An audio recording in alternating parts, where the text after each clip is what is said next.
I'm here to talk today about plantar fasciitis and all the freaking confusion that's out there. And I say freaking confusion because there's so dang much confusion out there. Everyone says, go buy orthotics, go buy these different shoes, wear this boot, put ice in, create ice in a water bottle and roll it on your heel.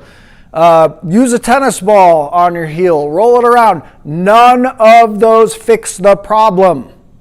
None of them.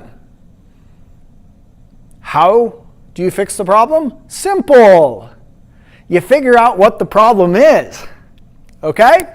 So, what's the problem with plantar fasciitis? Well, it's a simple muscle imbalance between your calves and your tibialis anterior. Calf muscles. Muscles back here, okay? They're the ones that help you jump. You have your gastrocnemius, your soleus, your plantaris. Those ones really tighten up and become really overactive.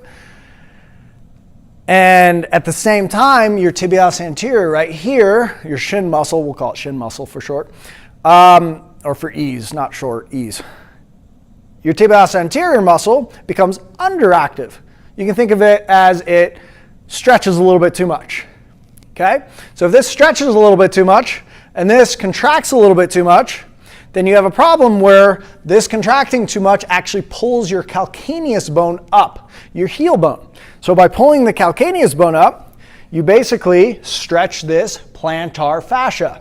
The fascia that attaches at the top of the heel there just keeps going up, as well as at the bottom of the foot right here. So by stretching that, it says, ow, what are you doing to me? Stretching does not feel good. Stretching does not feel good when it's in a stretch state constantly and attempting to contract. I'll do another video about that, but stretching and while attempting to contract is bad. We don't want to stretch a muscle and tell it to contract. We don't want to stretch fascia and tell it to contract. Same thing.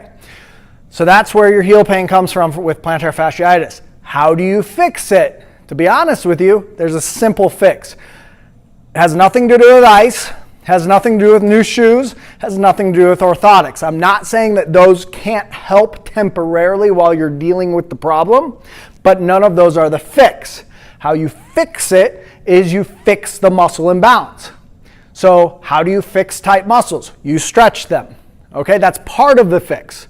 Okay, Davis's law essentially states that if you actually that muscles will actually change the position of your bones.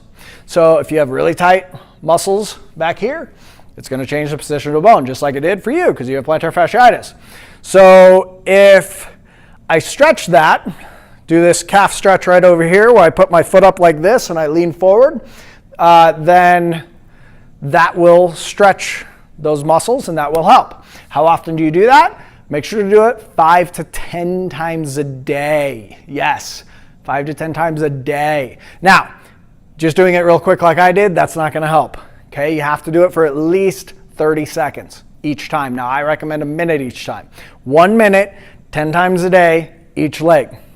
Okay, that's affected, of course. So if you can't do that much stretching, then go towards the 5, like at least work your way up. But the goal is to get actually close to 10. And you don't want to stretch so hard that you can really feel it pulling super hard and it's going to hurt you and everything else. You want to stretch it to the point that okay, that's tight, I can feel that stretch, and that's it. You can hold that, and that alone will get you good results, just stretching it like that. Now, the second portion of that is this tibialis anterior, remember. So if we do that portion of the fix and we don't do the other portion of the fix, nothing works. Okay? It will not correct the problem because you have to have these antagonists actually synergistically working together in order to prevent it from happening again in the future. So how do we do that? Well, simple. You walk backwards at an incline, slow speed, hold on. Don't stop holding on to the treadmill, on a treadmill, not outside. I don't want to see people doing this outside. I don't want to say, hey, I did this and some jerk ran into me when I walked in the middle of the freeway. Okay, don't do that. Do it on a treadmill. Find a treadmill. I don't care if you have to go rent it or whatever else. Figure out a treadmill, where one is, Put it at the highest incline possible. 15 degrees is great. Okay, some home ones only go to 12. That's fine. Just attempt to go to 15 if you can get one that does that. Then start with a speed of 1.2, 1.5, 1.8, something that's not that fast. You don't want to go crazy on this. Now the trick is each step you pull your toe up as much as possible with each step. So I'm going like this. Now every time you do that, that will work your tibialis anterior. Your tibialis anterior is primarily type 1 fiber. Type 1 fiber is your slow twitch fiber, only contracts about 40 times per second. So, you know, super slow, right? Whatever. How many times per week do I want you to do that? I want you to do that 3 times every week if you have plantar fasciitis. If you do the treadmill incline, slow speed, for 5 minutes, 3 times a week. Okay, 5 minutes, 3 times a week. Stretch both, you know, whichever calf is tight or both calves if they're both tight, 10 times a day, 10 times every day. In 4 to 6 weeks, it will fix your muscle imbalance and you will not have heel pain. And you will not have to buy other things, and you will not have to worry about it anymore, and you will not have to go ice your heel and rub it or anything like that. And you'll be like, oh my gosh, I can't believe there's a fix for this. And then you can like and, you know, comment and be like, oh, thank you. And I'll be like, you're welcome. Glad it helped. Sean with JRT Fit on how to fix your plantar fasciitis. Thanks. Have a great day.